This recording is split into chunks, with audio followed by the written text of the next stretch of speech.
the mandate of the chairperson of the commission as a whole is last 4 years. So that is a very short period of time to be able to change from top to bottom what needs to be changed in terms of institutional reforms of the African Union. So one must begin by bringing back order. I did mention a short while ago the recommendations of the SACA audit. I also mentioned the reforms that have already been proposed in 2016. There would be other reforms. What needs to be done were I to become the chairperson of the union would be to review the documents, and one cannot forget history. One cannot ignore history. I don't think we could. We are at the end of a process. We are at the beginning of a new process, and the outgoing team did what they were able to do with the resources that they had at their disposal. And I would like to thank the outgoing chairperson of the commission, Mr.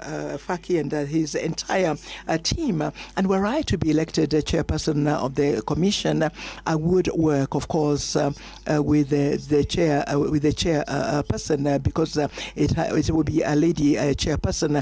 Now, these reforms have to be prioritized. There are reforms at the level of the financing of the African Union. There are reforms in terms of mobilization of strategic partnerships. There are, of course, issues that have to do with the effectiveness in the area of peace and security. So we have to prioritize the reforms.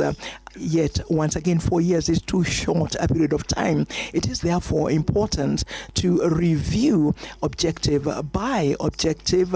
Strategic objective is what I mean of the 10-year plan 2024-2032. And since it was my responsibility in COMESA, one can perhaps plan for planning over perhaps 2-3 years, which strategic planning would make it possible for us to identify the urgent issues and to align the financing of these issues. The 10-year plan does not allow one to do this. And maybe were we to have a strategic plan, we could perhaps be more specific and address the matters that need to be addressed urgently in the way of reforms. And I also think, as I said a short while ago, that the organs of the African Union, beginning with the Conference of Heads of State and Government, but also the committee of the PRC, the Permanent Representatives Committee, with the Pan-African Parliament and the other organs,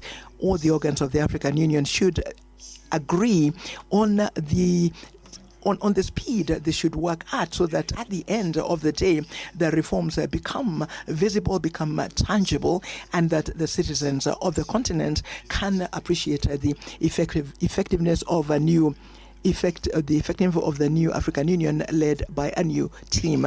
Thank you. And now I yield the microphone to you, Excellency.